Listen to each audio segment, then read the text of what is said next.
Question number 11 में हमें दिया हुआ है कि एक चार्ज है स्मॉल क्यू जो फिक्स है अपनी सेंटर यानी ओ वाली पोजीशन पर, और माइनस क्यू नोट वाला जो चार्ज है इसका मास एम है और ये आर रेडियस में भी चक्कर काट रहा है, सर्कल में चक्कर काट रहा है। तो इसका मतलब इसको जो रिक्वायरमेंट है किसकी, m we square by are की, m v one square by r, ये कौन प्रोवाइड कर रहा होगा, इनके बीच लगने वाला इलेक्ट्रोस्टैटिक फोर्स। अच्छा देखो कि ये जो माइनस क्यू नोट चार्ज उसके कारण इसको अट्रैक्शन का फोर्स लग रहा होगा, तो टुवर्ड सेंटर ही लग रहा है। तो जो टुवर्ड सेंटर वाली रिक्वायरमेंट है वो पूरी हो रही होगी। तो कितना हो गया, के क्यू वन क्यू टू यानी K Q Q naught upon R square. तो ये M we square by are की वैल्यू हुई। और अब हम क्या जाते हैं क्वेश्चन में कि इसकी रेडियस को आर से 2r करना है। ये जो चार्ज पार्टिकल सर्कल में चक्कर काट रहा है उसके लिए एक्सटर्नल एजेंट को कितना वर्क रिक्वायर्ड है। तो रिक्वायर्ड वर्क डन जब भी निकालना हो तो रिक्वायर्ड वर्क डन का मतलब मिनिमम वर्क डन के लिए लिखना है अपने को। तो वैसे वर्क डन बाय एक्सटर्नल जब भी निकालते हैं ना अपन 12th पोर्शन में, तो देखते जगह हमारा इसी से काम चल जाता है। मॉडिफाइड वर्क एनर्जी थ्योरम एक तरह से वर्क डन बाय एक्सटर्नल बराबर डेल्टा के प्लस डेल्टा यू। अब जनरली अब तक के सवाल में क्या होता था कि जैसे ही हम रिक्वायर्ड शब्द सुनते थे तो हम बोलते थे कि डेल्टा के 0 होगा।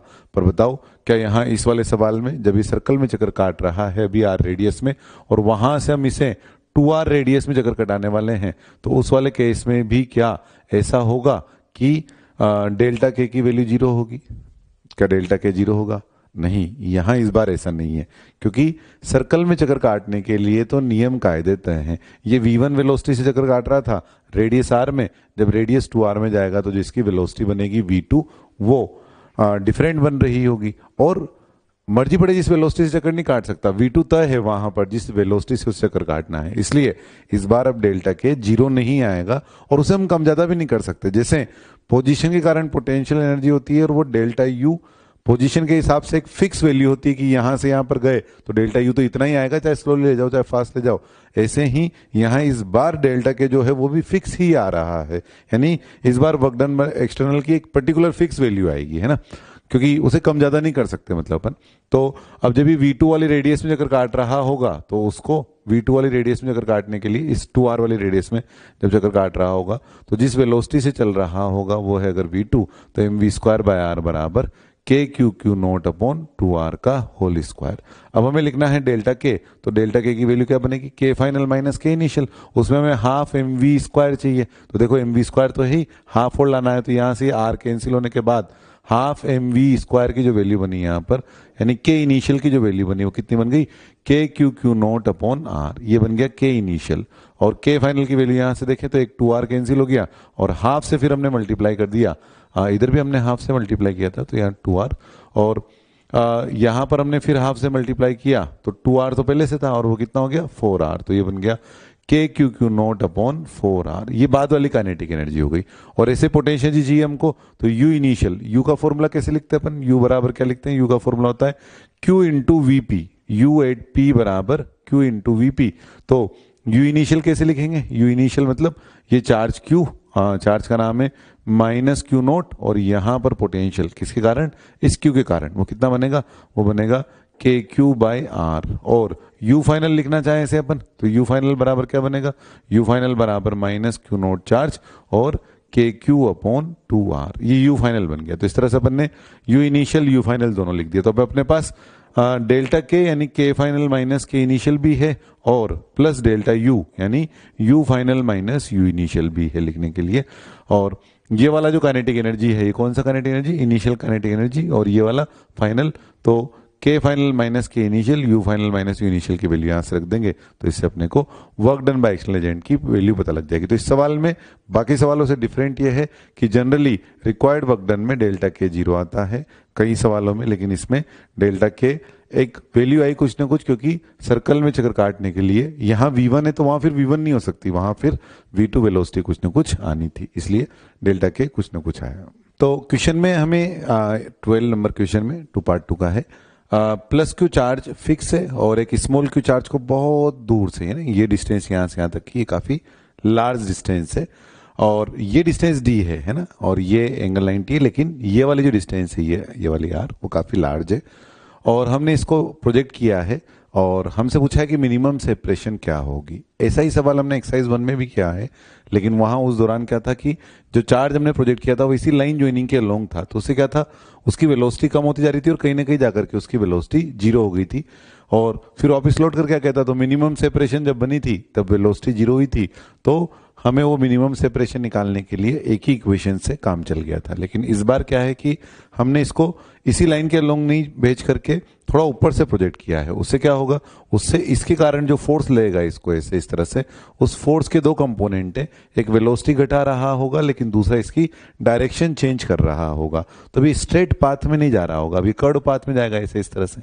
अब जब ये कर्व पाथ में जा रहा है ऐसे, क्यों जा रहा है कर्व पाथ में, क्योंकि किसी भी इंस्टेंट पर इस चार्ज पर जो फोर्स लग रहा है उस फोर्स के दो कंपोनेंट है, एक कंपोनेंट वेलोसिटी के जस्ट अपोजिट है जो वेलोसिटी को घटा रहा है, ये है वेलोसिटी अगर, तो फोर्स का एक कंपोनेंट इधर की तरफ है जो वेलोसिटी घटा रहा है और दूसरा कंपोनेंट उसकी डायरेक्शन को चेंज कर रहा है।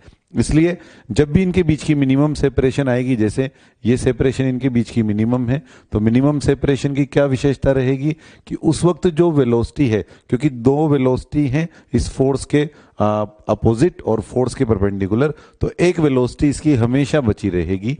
तो किस इंस्टेंट पर इनके बीच की सेपरेशन मिनिमम आएगी, वो तब होगा जब वेलोसिटी का, जैसे मान लो इसको मैं v1 नाम दूं, तो इस वेलोसिटी v1 का इस लाइन ज्वाइनिंग के अलोंग कोई कंपोनेंट नहीं होगा। जब तक इस वेलोसिटी का लाइन ज्वाइनिंग के अलोंग कंपोनेंट होगा तब तक वो इसकी सेपरेशन को कम करता जाएगा और फिर इसके बाद इसकी सेपरेशन को बढ़ाता जाएगा। लेकिन जब ये मिनिमम सेपरेशन आएगी, तो मिनिमम सेपरेशन जिस वक्त आ रही होगी उस वक्त क्या होगा कि जो वेलोसिटी है वो लाइन ज्वाइनिंग के परपेंडिकुलर वाला कंपोनेंट ही बचेगा केवल। अब क्या है इस सवाल में और प्रीवियस सवाल में नया यह है कि जब हमने अलोंग द लाइन ज्वाइनिंग इसको वेलोसिटी दी थी तो मिनिमम सेपरेशन तब आई थी तब उसकी वेलोसिटी 0 थी, तो केवल एक ही वेरिएबल था अपने पास, उनके बीच की सेपरेशन माना आर। तो आर मिनिमम का नाम आर दें अगर अपन, तो अब की बार हमारे पास दो दो वेरिएबल हैं, एक तो ये आर मिनिमम वाला आर और एक ये v1। इसके लिए हमारे को दो इक्वेशन की जरूरत है, क्योंकि दो वेरिएबल है तो दो इक्वेशन की जरूरत है। कौन कौन सी दो इक्वेशन हम लगा सकते हैं? सवाल में प्लस क्यू जो चार्ज है ये फिक्स दिया हुआ है, यानी इस पर कोई ना कोई फोर्स लग रहा होगा एक्सटर्नल, जैसे हमने इसे कील से ठोका हुआ है तो कोई ना कोई एक्सटर्नल फोर्स इस पर लग रहा होगा। तो क्या हम इस अकेले पर मोमेंटम कंजर्वेशन लगा सकते हैं? नहीं, क्योंकि इस पर तो इलेक्ट्रोस्टैटिक फोर्स यानी कोई ना कोई फोर्स लग रहा है, इसलिए इस पर अकेले पर मोमेंटम कंजर्वेशन नहीं लगा सकते। क्या हम इन दोनों के सिस्टम पर मोमेंटम कंजर्वेशन लगा सकते हैं? सिस्टम पर मोमेंटम कंजर्वेशन नहीं, क्योंकि इन दोनों के बीच का इलेक्ट्रोस्टैटिक फोर्स तो इंटरनल हो जाएगा, लेकिन यहां जो फिक्स किया हुआ है इसका जो एक्सटर्नल फोर्स लग रहा है वो वाला फोर्स तो लग ही रहा होगा। तो मोमेंटम कंजर्वेशन सिस्टम या अकेले पर तो नहीं लगा सकते हैं। और क्या लगा सकते हैं अपन? एनर्जी कंजर्वेशन का विचार करें तो क्या हम एनर्जी कंजर्वेशन लगा सकते हैं? हाँ, क्योंकि इलेक्ट्रोस्टैटिक फोर्स कंजर्वेटिव फोर्स है और इस दौरान यहां अगर कुछ हिंज वाला फोर्स लग भी रहा होगा तो उस हिंज के फोर्स का कोई वर्क डन नहीं होगा, क्योंकि फिक्स है तो इसका डिस्प्लेसमेंट नहीं हुआ और सिर्फ इलेक्ट्रोस्टैटिक फोर्स इस दौरान लग रहे हैं। इसलिए एक इक्वेशन जो हम लगा सकते हैं वो है एनर्जी कंजर्वेशन। इस सिस्टम पर हम एनर्जी कंजर्वेशन का यूज करें। और क्या लगा सकते हैं? मैं दूसरा वेरिएबल के लिए और कौन सी इक्वेशन का यूज कर सकते हैं? तो दूसरी इक्वेशन जो हम यूज करें वो क्या कर सकते हैं अपन? तो वो है दूसरी equation angular momentum conservation. Angular momentum conservation कैसे सोचा अपन ने? ये देखो कि इस पर जो फोर्स एफ लग रहा है उसको पीछे बढ़ाएं तो वो यहीं से पास हो रहा है, तो इस फोर्स का इस चार्ज वाली पोजीशन के अबाउट टॉर्क कितना? 0। इस हिंज वाले फोर्स का टॉर्क कितना? 0। तो टॉर्क जो बन रहा है अबाउट दिस कैपिटल क्यू वो सिस्टम पर 0 बन रहा है। इसलिए हम जो दूसरी इक्वेशन लगा सकते हैं वो है angular momentum conservation about Q. Q के अबाउट एंगुलर मोमेंटम कंजर्वेशन का यूज कर सकते हैं। तो ये दो वेरिएबल है अपने पास, तो दो इक्वेशन का यूज करें तो पहले मैं लिख देता हूं energy conservation, K initial U initial K final U final. Initial kinetic energy half M U square, potential energy बहुत दूर से भेजा है इसलिए 0। फाइनल काइनेटिक एनर्जी यहाँ की काइनेटिक एनर्जी तो ये है कितनी? Half M into v1 square. Potential energy charge का नाम है Q और उसके कारण जो है वो है के क्यू अपॉन आर मिनिमम, जिसको अपन ने आर का नाम दिया। और दूसरी इक्वेशन क्या, angular momentum conservation, that is m we into are perpendicular is constant. तो M we into are perpendicular में देखो ये जो एम वी है ना, इसको आगे बढ़ाएं अगर अपन और यहां से परपेंडिकुलर डालें तो जो आर परपेंडिकुलर बनेगा ये वाला वो डी के बराबर बनेगा, वो डी हमको यहाँ दिया हुआ है। तो एल इनिशियल बराबर एल फाइनल में लिखें तो M we into are perpendicular, शुरू में जो आर परपेंडिकुलर है वो है डी और इनिशियल वेलोसिटी जो है वो है कितना यू, और बाद वाला लिखे अगर अपन, बाद वाला यानी यहाँ पे, तो कितना बनेगा इस वाली पोजीशन पर, ये हो गया एम इंटू वी वन और इंटू आर परपेंडिकुलर का मतलब कितना हो गया आर, ये हो गई दूसरी इक्वेशन। तो इन दो इक्वेशन दो वेरिएबल को हम सोल्व करके आंसर निकाल सकते हैं। क्वेश्चन नंबर 13 में ऐसा दिया हुआ है कि एक रेगुलर पॉलीगन है और इसमें से हम दो चार्ज को छोड़ रहे हैं, पहले एक और फिर दूसरा। ऐसा ही सवाल हमने थ्योरी के दौरान भी देखा था कि 8 चार्ज अगर फिक्स थे, पहले मैं 8 वाले समझा देता हूँ कि 8 चार्ज अगर फिक्स थे क्यूब पे, तो उसमें अगर अपन ने एक एक करके चार्ज को छोड़ा था, जैसे ये 8 चार्ज है इसके कॉर्नर पे और नंबरिंग दे दे अपन इसको 1 2 3 4 5 6 7 8, तो अगर अपन ने 1 वाले चार्ज को छोड़ा और वो इन्फाइनाइट पे गया तो इन्फाइनाइट पे पहुंचने पर उसकी काइनेटिक एनर्जी में कितनी टर्म आई थी, तो सिर्फ 1 पर एनर्जी कंजर्वेशन लगाए, के इनिशियल 1, यू इनिशियल 1, के फाइनल 1 और यू फाइनल 1। तो 1 की जो फाइनल पोटेंशियल एनर्जी वो 0 और रिलीज किया इसलिए इनिशियल काइनेटिक एनर्जी इसकी 0। तो जो 1 की यहाँ पोटेंशियल एनर्जी है यानी क्या U12, 13, 14, 15, 16, 17 एंड 18, ये जो इसकी यहाँ पोटेंशियल एनर्जी है वो इसकी इनफाइनाइट पर काइनेटिक एनर्जी होगी।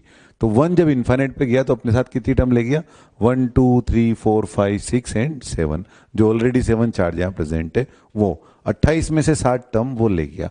और फिर जब दूसरे नंबर वाला चार्ज छोड़ दिया मान लो अपन ने, अभी जब इनफाइनाइट पे जाएगा तो कितनी टर्म लेकर के जाएगा, तो फिर से इसके लिए एनर्जी कंजर्वेशन लगाएं तो K2 initial, U2 initial, K2 final, U2 final. तो U2 में कितनी टर्म आ जाएगी, K2 फाइनल लिखें, K फाइनल 2, तो क्या बन जाएगा U2 3 2 4 2 5 2 6 2 7 एंड 2 8। अब ये जो नंबर ऑफ टर्म्स है ये वाली, इसमें हमसे पूछा कि इनफाइनाइट पर इनकी काइनेटिक एनर्जी का डिफरेंस क्या होगा, तो इनफाइनाइट पर इनकी काइनेटिक एनर्जी का डिफरेंस यानी K1 final minus K2 final लिखेंगे तो इसमें जो टर्म आ रही है इन्हें लिखें अगर आप, और इसमें जो टर्म आ रही है इसमें लिखें, तो इसमें एक टर्म का डिफरेंस है। कौन सी टर्म का डिफरेंस, U12 का। U12 टर्म इसमें क्यों नहीं आई, क्योंकि जब 2 को छोड़ा तो 1 इनफाइनाइट पे जा चुका था, इसलिए U12 के बराबर आया। अब ये रेगुलर पॉलीगन 8 साइड का होकर के जैसे 2020 साइड का है, अब 2020 साइड का है तो पहले चार्ज को जब हमने छोड़ा और वो इन्फाइनाइट पे गया तो उसमें 2019 टर्म्स रही होंगी, दूसरे चार्ज को छोड़ेंगे तो उसमें 2018 टर्म्स रही होंगी, और उन दोनों का इन्फाइनाइट पे काइनेटिक एनर्जी का डिफरेंस देखेंगे तो उसमें कौन सी एक टर्म का डिफरेंस होगा, अगेन U12। क्यों, क्योंकि जब 2 वाला गया तो 1 पहले ही जा चुका था, तो 2 वाले में U12 वाली टर्म नहीं थी, यानी Q1 Q2 अपॉन 1 और 2 के बीच की सेपरेशन, ये इनफाइनाइट पर पहले और दूसरे की काइनेटिक एनर्जी का डिफरेंस रहा। इस दौरान हमें इस बात की जरूरत नहीं पड़ी कि वो कितनी साइड का रेगुलर पॉलीगन है, 8 का या 2014 का या 2015 का या 2020 का। 2020 का है, पहला गया इनफाइनाइट पर तो जो टर्म लेके गया वो 2019, दूसरा गया तो 2018, उन दोनों की टर्म का डिफरेंस जो काइनेटिक एनर्जी का डिफरेंस है वो U12 के बराबर। इसमें हमें इलेक्ट्रिक पोटेंशियल दिया हुआ है 3x + 4y, और जब ये x एक्सिस को क्रॉस करेगा उस वक्त हमें इसकी स्पीड बतानी है, और इस पॉइंट ए का जो कोऑर्डिनेट है वो 2,3.2 दिया हुआ है।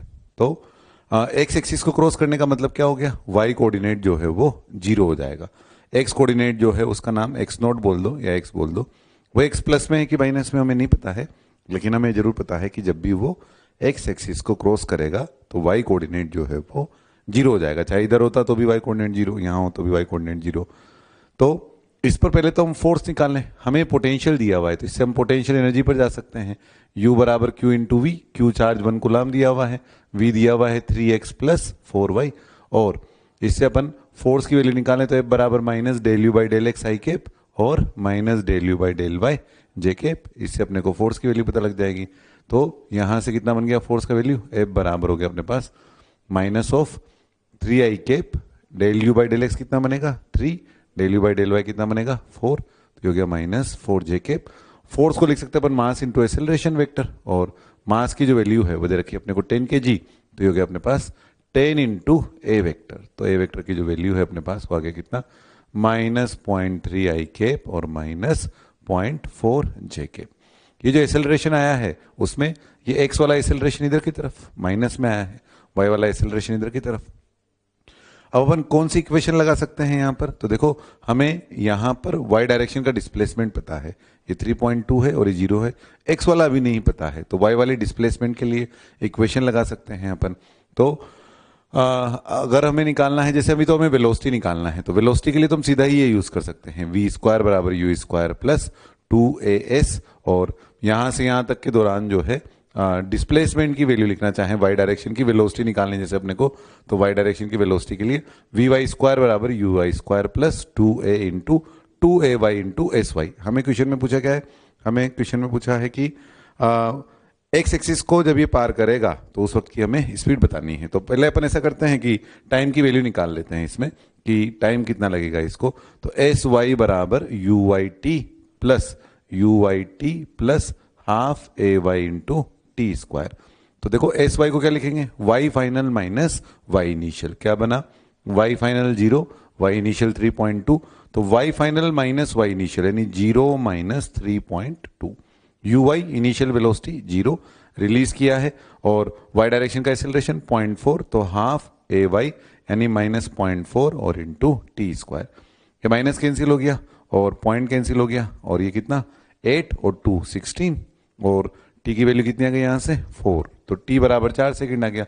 अब अगर हमें निकालना है स्पीड, सिर्फ स्पीड निकालना है, तो ये वाला यूज कर ले, v बराबर u प्लस ए टी, तो v बराबर u0 है, और a का मैग्नीट्यूड कितना बन गया यहाँ से, a का मैग्नीट्यूड बन गया यहाँ से 0.5, तो a का मैग्नीट्यूड यहाँ डाल दो 5.5, और t बराबर कितना 4, तो स्पीड कितनी हो गई इसकी, ये हो गई अपने पास 2 मीटर पर सेकंड, है ना, इसकी स्पीड निकाल ली। इसके अलावा और भी कुछ निकालना होता हमको, जैसे पूछा नहीं है तो क्वेश्चन में पूछा होता कि बताओ एक्स कोऑर्डिनेट क्या होगा, तो एक्स डायरेक्शन में क्वेश्चन लगा देते, x final minus x initial बराबर u x t plus half x into T square. तो उससे अपने को एक्स फाइनल यानी एक्स अननोन और एक्स इनिशियल 2 और यू एक्स 0 और हाफ ए एक्स और इंटू टी स्क्वायर से एक्स कोऑर्डिनेट निकाल सकते थे, सिर्फ एक्स वाली वेलोसिटी निकाल सकते थे, बाकी चीजें भी हम पता लगा सकते थे।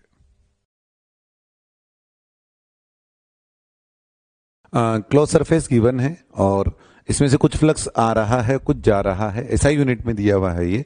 फ्लक्स 20 जा रहा है, 30 जा रहा है, 10 जा रहा है और 15 आ रहा है, और हमसे पूछा है find the charge enclose by the surface. इस सरफेस से कितना चार्ज एनक्लोज हुआ, तो सरफेस से चार्ज जो एनक्लोज हुआ वो कितना है, तो वो हमें लिखना है अगर, तो फ्लक्स फाई नेट बराबर क्या लिख सकते हैं अपन, फाई आउट माइनस फाई इन बराबर summation Q in upon epsilon 0। अब देखो जाने वाला फ्लक्स कितना है, ये है 30, 10, 40 और 20 60, तो फाई आउट तो हो गया 60, आउटगोइंग फ्लक्स को हम पॉजिटिव लेते हैं और इनकमिंग फ्लक्स को नेगेटिव लेते हैं। ये फाई नेट मतलब साइन हम ऑलरेडी यहाँ लिख चुके हैं, फाई इन का माइनस है ना, तो इसलिए यहाँ पर अपन इसमें 15 के आगे जो माइनस लगा रहे हैं वो साइन यहाँ लिख दिया अपन ने, ये इनकमिंग का नेगेटिव और आउटगोइंग का पॉजिटिव। तो नेट फ्लक्स कितना बच गया 45 बराबर summation Q in upon epsilon 0। तो कितना फ्लक्स आया, कितना चार्ज एनक्लोज आया, 45 epsilon 0। This is the net charge enclosed.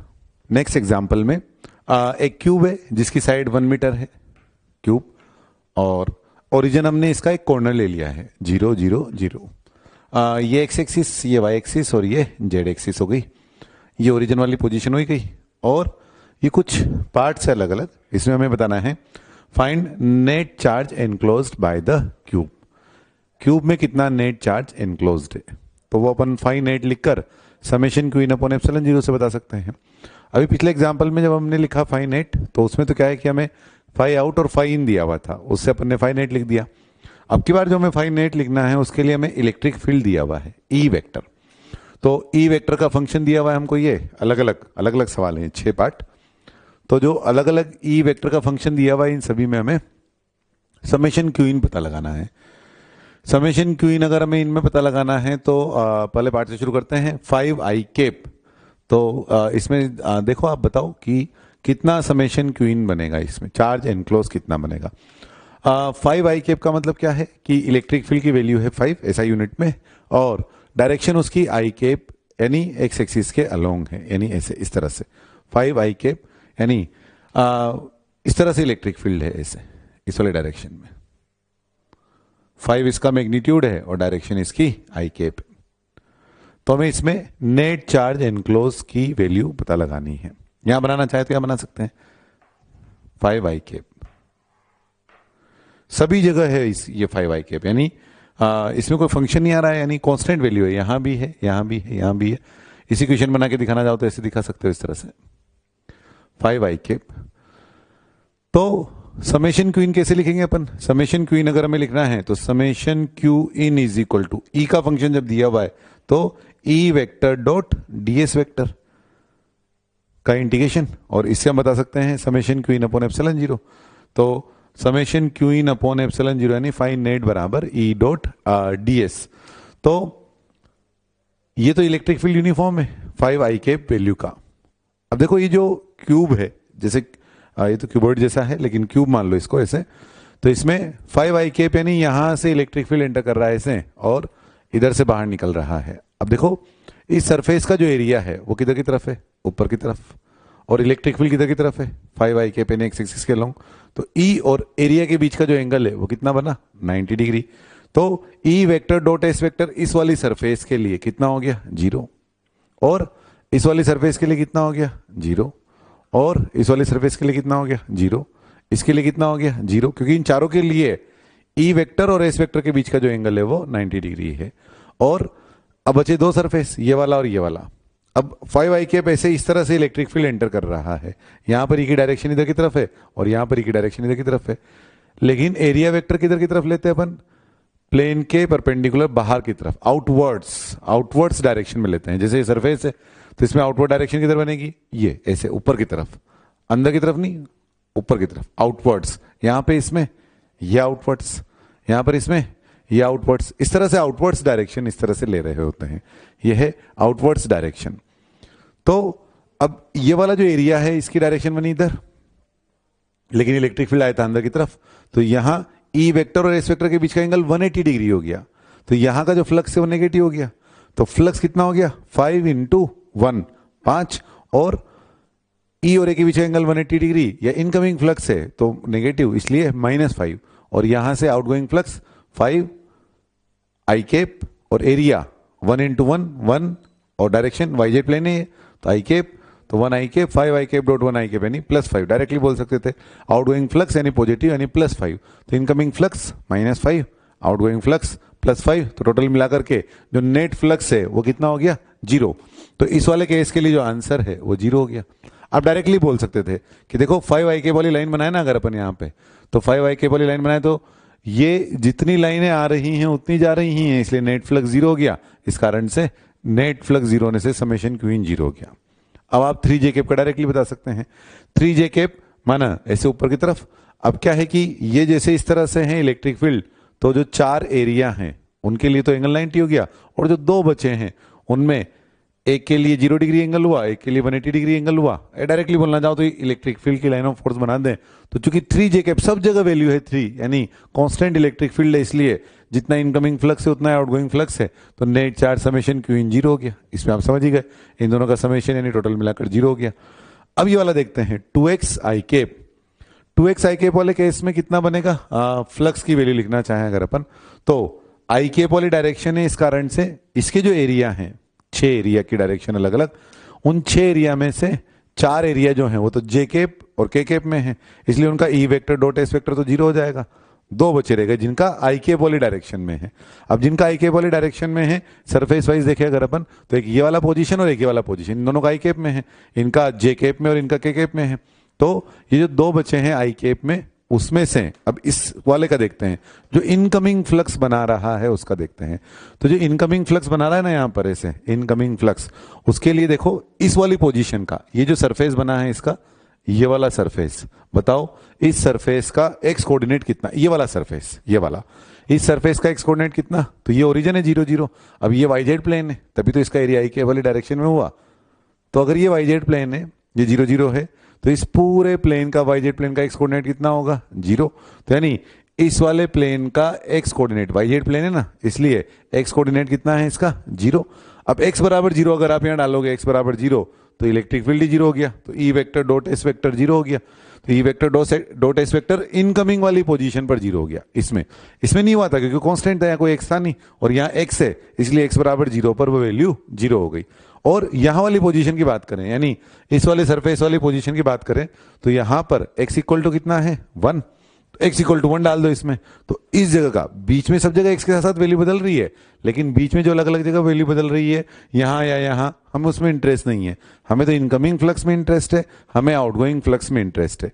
इसलिए हमने x की जगह 1 डाल दिया, x की जगह 1 डाला तो यहां से कितना बन गया, ये इस जगह पर 2i कैप, और एरिया कितना 1i कैप। आउटगोइंग फ्लक्स इसलिए पॉजिटिव आ गया, अपने आप भी आया 5i cap into 1i cap, क्योंकि आउटवर्ड वाली डायरेक्शन को हम पॉजिटिव लेते हैं, तो 5 इंटू 1 यानी कितना बन गया 5, तो ये बन गया 5 और ये वाली वैल्यू, और एप्सिलॉन 0 इधर चला गया तो कितना, ये 2x का i कैप है, तो 2i cap into 1i cap यानी कितना 2 एप्सिलॉन 0। और इस वाले केस में अब कितना बन जाएगा, डायरेक्टली ऐसे सिमेट्री से बोल सकते हो, ये वाला कितना हो जाएगा 3 एप्सिलॉन 0, और ये वाला 2 एप्सिलॉन 0 प्लस 3 एप्सिलॉन 0 यानी कितना हो गया 5 एप्सिलॉन 0। तो इस क्वेश्चन में हमने क्या जाना कि कभी अगर इलेक्ट्रिक फील्ड का फंक्शन दिया हुआ हो हमको, तो उस वाले केस में हम क्या करेंगे, ई डॉट डी एस में उस ई की मदद से ये वाली वैल्यू निकाल सकते हैं फाइनाइट की, और फाइनाइट की वैल्यू निकालकर उसको summation Q in upon epsilon 0 के बराबर कर सकते हैं। तो इस तरह का जो सवाल है ये वाला, इसमें हमने क्या किया कि इनकमिंग फ्लक्स वाली पोजीशन का एक्स कोऑर्डिनेट लिख दिया, आउटगोइंग फ्लक्स वाली पोजीशन का एक्स कोऑर्डिनेट लिख दिया, ई डॉट डी एस की वैल्यू लिखी, और उससे हमें नेट फ्लक्स का पता लग गया। नेक्स्ट क्वेश्चन में एक इनफाइनाइट लॉन्ग वायर है ये वाला, और एक क्यूब है जिसकी साइड ए है, और इस तरह से रखा हुआ है ताकि इस क्यूब का जो ये कॉर्नर वाली साइड है, ये वाली साइड ये वायर वाली पोजीशन से गुजर रही है। तो हमें पता लगाना है कि find flux through cube, cube में से फ्लक्स कितना जाएगा और हर एक सरफेस से कितना जाएगा। तो हमने जो फ्लक्स निकालना है इसमें से उसके लिए जैसे भी अपन ने एक सवाल किया था कि एक स्फेरिकल पॉइंट चार्ज इसके कॉर्नर पर रखा था, तो हमने अंदर कितना चार्ज आया वो निकाला था Q/8। वो निकालने के लिए क्या तरीका अपनाया था अपन ने कि वैसे अपन ने 8 क्यूब ले लिए थे ताकि जो कॉर्नर है वो बड़े क्यूब का सेंटर बन जाए, तो हर एक के हिस्से में 1/8 चार्ज आ गया था। ऐसे ही यहां पर इस वाले क्यूब के अंदर कितना चार्ज आएगा ये पता लगाया अपन कि इस क्यूब के अंदर कितना चार्ज बनेगा। तो उसके लिए क्या करें अपन, सबसे बड़ा तरीका ये है कि एक क्यूब तो यहां रखा हुआ है इसे ये वाला, और यहां ये वायर है, तो ऐसे 3 क्यूब और रख दें अपन, तो टोटल 4 क्यूब हो जाएंगे, और ये वाला जो वायर है वो चारों क्यूब के सिमेट्रिकल हो जाएगा। तो हर एक क्यूब के हिस्से में वायर का कितना पोर्शन आ जाएगा, तो हर एक क्यूब के हिस्से में वायर का जो पोर्शन आएगा वो आएगा ये एल लेंथ वाला। तो इसका मतलब ये पोर्शन कितना बना यहां से यहां तक का, ये वाला ये बन गया लेमडा एल, तो ये लेंथ हो गया लेमडा एल। अब उसमें से ये जो चार्ज बना टोटल मिलाकर वो है लेमडा एल, उसमें से इसके हिस्से में कितना है, तो हमने क्या किया, ये वायर था तो ऐसे यहाँ 4 क्यूब रख दिए, तो हर क्यूब के हिस्से में जो फ्लक्स चार्ज बना चार्ज वो कितना बन गया, वो बन गया लेमडा एल अपॉन 4। ये एक क्यूब के हिस्से का बना चार्ज समेशन क्यू इन, और अपॉन एप्सिलॉन 0 निकाल रहे, तो अपॉन एप्सिलॉन 0, तो जो फ्लक्स की वैल्यू बनी क्यूब में से वो कितनी बन गई, lambda L upon 4 epsilon 0। Flux through cube is lambda L upon 4 epsilon 0। अब ये तो आया क्यूब में से, लेकिन हमें निकालना है अब second part through each surface, हर एक सरफेस से निकालना। तो कैसे निकालें, तो जैसे ये क्यूब के कॉर्नर वाली पोजीशन हो गई ये वाली, अब इसमें से क्या है कि जो इलेक्ट्रिक फील्ड होगा वो किस तरह से होगा, इलेक्ट्रिक फील्ड ऐसे इस तरह से, यहां पर इलेक्ट्रिक फील्ड ऐसे, और इसका जो एरिया है वो इस तरह से, यहां पर इलेक्ट्रिक फील्ड ऐसे, और इसका जो एरिया है वो इसके परपेंडिकुलर ऐसे। तो 4 सरफेस ऐसी हो गई, एक ये वाली जिनमें ई और एरिया वेक्टर के बीच का एंगल 90 डिग्री है, एक ये वाली, एक ये इधर वाली, 1 2 तीसरी ये वाली, और चौथी कौन सी, नीचे वाली ये वाली। इन चारों में क्या बना है, इन चारों में ये वायर था ऐसे, तो यहां इस वाली सरफेस के लिए, क्यूब की इस वाली सरफेस के लिए ये इलेक्ट्रिक फील्ड, ये एरिया वेक्टर, इस वाली सरफेस के लिए ये इलेक्ट्रिक फील्ड इधर और एरिया वेक्टर इधर, एंगल 90 डिग्री। ये ऊपर वाली सरफेस के लिए इनफाइनाइट लॉन्ग वायर है, तो इलेक्ट्रिक फील्ड ऐसे, एरिया ऊपर की तरफ, और ऐसे ही नीचे वाली सरफेस के लिए इलेक्ट्रिक फील्ड ऐसे, एरिया वेक्टर नीचे की तरफ। तो चारों के लिए ई और एस के बीच का एंगल कितना हो गया 90 डिग्री। तो इसलिए 4 में से फ्लक्स कितना हो गया, फ्लक्स थ्रू 4 सरफेसेस, 4 सरफेस में से फ्लक्स जो है वो कितना हो गया 4 सरफेस में से 0। अब जो दो बची है, दो जो बची है वो कौन सी, एक ये वाली और एक ये पीछे वाली। ये जो दो बची है, ये यहाँ था ये वाला, तो एक साइड ये वाली और एक साइड ये वाली, ये जो दो बची हैं इनमें से कितना, तो दोनों सिमेट्रिकल हैं तो दोनों में से बराबर बराबर चला जाएगा। तो जो टोटल फ्लक्स था उसका हाफ, तो रिमेनिंग 2 बचे हुए दो में से, रिमेनिंग 2 में कितना आ जाएगा लेमडा एल अपॉन 8 एप्सिलॉन 0। ये बचे हुए दो में से फ्लक्स हो गया। तो कैसे निकाला अपन ने आंसर, ये जो वायर था इसमें एक क्यूब उन्होंने रखा था, 3 हमने और रख दिए तो सिमेट्रिकल हो गया ये वायर। तो 4 क्यूब, 2 इधर की तरफ, और हर एक हिस्से में आ गया 1/4 पार्ट, तो लेमडा एल बाई 4 एप्सिलॉन 0। फिर उसके बाद 4 एरिया ऐसे थे इसमें से जिनमें ई वेक्टर और एरिया वेक्टर के बीच का एंगल 90 डिग्री था, उनमें फ्लक्स 0 हो गया, और जो दो बचे थे उनमें सिमेट्री से आधा आधा, तो इसका हाफ। इस तरह से इसका आंसर हुआ। अब गाउस थ्योरम का यूज किस तरह का और कर सकते हैं अपन, गाउस नियम की मदद से हम सिमेट्रिकल चार्ज डिस्ट्रीब्यूशन के लिए इलेक्ट्रिक फील्ड का कैलकुलेशन कर सकते हैं। सिमेट्रिकल चार्ज डिस्ट्रीब्यूशन के लिए अगर हमें इलेक्ट्रिक फील्ड का कैलकुलेशन करना है तो किस तरह से कर रहे होंगे अपन, तो क्या है गाउस का नियम, फाइन नेट बराबर E vector dot d s vector बराबर summation Q in upon epsilon 0। अब हमें इसमें से ई की वैल्यू निकालनी है, ई की वैल्यू। अब ई की वैल्यू निकालने के लिए अपन क्या करें, ई की वैल्यू अगर हमें निकालनी है तो सबसे पहले तो हमें इस तरह की गाउसियन सरफेस बनानी पड़ेगी ताकि हम हर एक पोजीशन पर ई और डीएस के बीच का एंगल जानते हों। जैसे हमें पॉइंट चार्ज के कारण कैलकुलेशन करना है इलेक्ट्रिक फील्ड का, तो आर डिस्टेंस पर अगर हमें कैलकुलेशन करना है तो इस पॉइंट को जहां हमें कैलकुलेशन करनी है उसको शामिल करते हुए हमें कोई ऐसी गाउसियन सरफेस बनानी पड़ेगी। गाउसियन सरफेस माने क्लोज हाइपोथेटिकल सरफेस, ऐसी गाउसियन सरफेस बनानी पड़ेगी ताकि ये पॉइंट उस सरफेस पर आए, साथ में उस सरफेस पर उस पोजीशन पर ई और डीएस के बीच का एंगल जो है वो हमें पता हो। तो क्योंकि 3 वेरिएबल है यहां पर, अब 3 वेरिएबल हैं ई डीएस कोस थीटा, तो अगर हमें ई की कैलकुलेशन करनी है तो हमें डीएस और कोस थीटा पता चलना चाहिए। तो सबसे पहला हमें क्या करना पड़ेगा, हमें इस तरह से गाउसियन सरफेस बनानी रहेगी ताकि हमें उस सरफेस के हर पोजीशन पर, हर एक पोजीशन पर ई और डीएस के बीच का एंगल पता हो। अब ई और डीएस के बीच का एंगल पता होगा तो ये कोस थीटा हमें पता लग जाएगा। अब क्या बचा रहेगा अपने पास, ई इंटू डीएस। पता लगने का मतलब ये नहीं है कि थीटा 0 डिग्री आए, कोस 0, हालांकि पॉइंट चार्ज में 0 डिग्री आएगा लेकिन और भी एंगल आ रहे हो सकते हैं, बस हमें पता होना जरूरी है। जैसे पॉइंट चार्ज के लिए पी पर हमें अगर इलेक्ट्रिक फील्ड की कैलकुलेशन करनी है तो पी को शामिल करते हुए हमने एक स्फीयर बना दिया। स्फीयर इस तरह से बनाया ताकि क्यू जो है वो इसके सेंटर पर आए।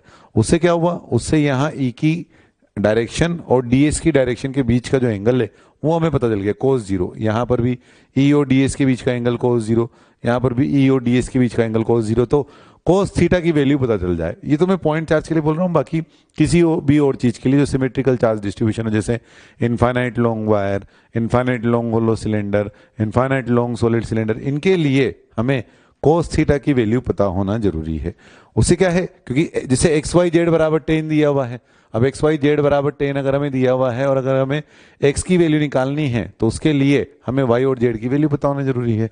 तो ऐसे ही हमने पहले तो इस तरह से गाउसियन सरफेस बनाएंगे ताकि ई और डीएस के बीच का एंगल हमें पता रहे।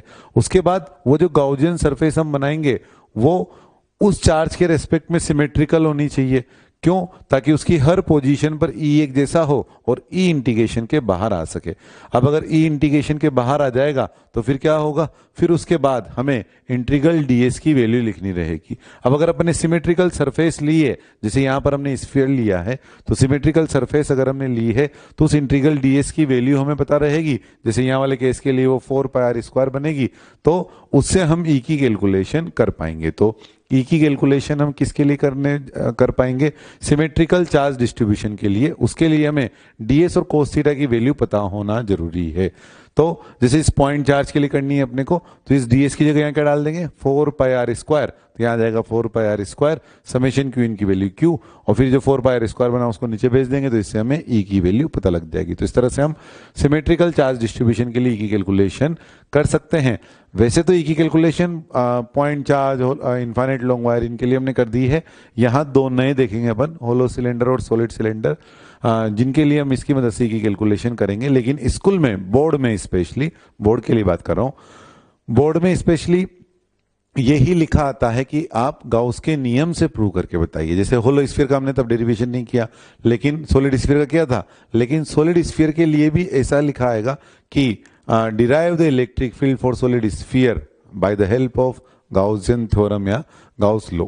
तो वहां में इसकी मदद से आंसर निकालना रहेगा, स्पेशली 12th क्लास के लिए। इलेक्ट्रिक फील्ड कैलकुलेट करें अपन सबसे पहले पॉइंट चार्ज के लिए। तो हम पॉइंट चार्ज से r डिस्टेंस पर p पॉइंट पर इलेक्ट्रिक फील्ड की कैलकुलेशन करना चाहते हैं। तो उसके लिए अपने क्या किया कि जिस पॉइंट p पर आंसर निकालना उसको शामिल करते हुए हमने एक क्लोज हाइपोथेटिकल सरफेस बनाई, यानी गाउसियन सरफेस बनाई, और इस तरह से बनाई ताकि ये जो चार्ज q है वो इस स्फीयर के सेंटर पर बने। क्यों? क्योंकि पॉइंट चार्ज के लिए जो सिमेट्री बनेगी, सिमेट्रिकल सरफेस, वो एक स्फेरिकल सिमेट्री बनेगी।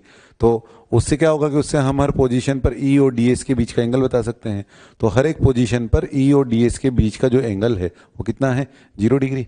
अब हर एक पोजीशन पर E और DS के बीच का एंगल 0 डिग्री है, तो यहाँ डालें EDS कोस थीटा में EDS कोस 0। अब यहां से बन गया अपने पास EDS कोस 0 बराबर summation Q in upon epsilon 0। और इसमें से अब हम कैसा बोल सकते हैं कि इस पॉइंट चार्ज के कारण यहाँ E सेम होगा। हाँ, क्योंकि सब पॉइंट इस पॉइंट चार्ज के रेस्पेक्ट में सिमेट्रिकल है, इस कारण से E इंटीग्रेशन के बाहर आ जाएगा। और यहाँ क्या बचा रहेगा? इंटीग्रल DS बराबर summation Q in upon epsilon 0।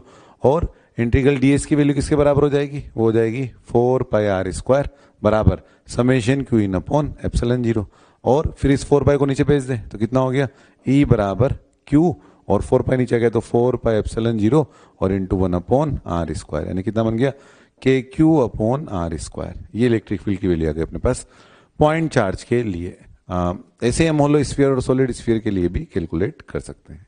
अब होलो स्फीयर के लिए इलेक्ट्रिक फील्ड की कैलकुलेशन करना चाहें तो मैंने पॉइंट चार्ज वाली लाइन मिटाई नहीं, वैसे की वैसे यूज करने वाले हैं अभी अपन।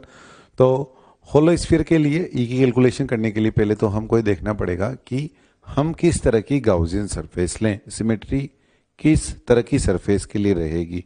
तो हम आंसर निकालने के दौरान इस दौरान प्रीवियस डायरेक्शन या फील्ड की वैल्यू का यूज नहीं करना चाह रहे हैं, यानी हमने ऑलरेडी जैसे होलो स्फीयर का आंसर निकाला हुआ है इलेक्ट्रिक फील्ड का, तो उसका नहीं यूज करना चाह रहे क्योंकि डायरेक्शन जो है वो रेडियली आउटवर्ड डायरेक्शन में आई थी। हम खुद पता लगाना चाहें अगर, तो किस तरह से पता लगा सकते हैं? देखो, जैसे एक होलो स्फीयर है और हमें इसी कारण यहाँ इस वाले पॉइंट पर ही पता लगाना है कि इलेक्ट्रिक फील्ड की डायरेक्शन क्या बनेगी। तो हमने क्या किया, जैसे यहाँ एक रिंग मानी है ऐसे, तो ये जो रिंग है, इस रिंग के लिए ये जो पॉइंट है ये वाला, वो कहाँ पर लाई कर रहा है? उसके एक्सिस पर। तो इलेक्ट्रिक फील्ड कैसे आएगी? अलोंग द एक्सिस ऐसे, इस तरह से।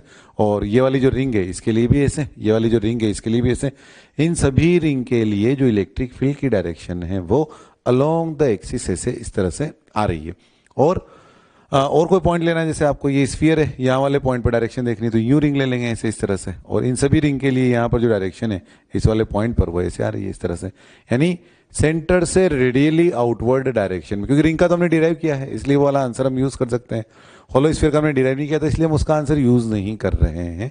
तो होलो स्फीयर के लिए किसी भी पॉइंट पर डायरेक्शन हम देख सकते हैं, रिंग मान करके जब हमने देखा तो रेडियली आउटवर्ड डायरेक्शन में आ रही है और पीछे बढ़ाने पर सेंटर की तरफ पास होते हुए वाली पोजीशन की तरह से, जैसे पीछे बढ़ाने पर सेंटर से पास हो रहा हो ऐसे इस तरह से।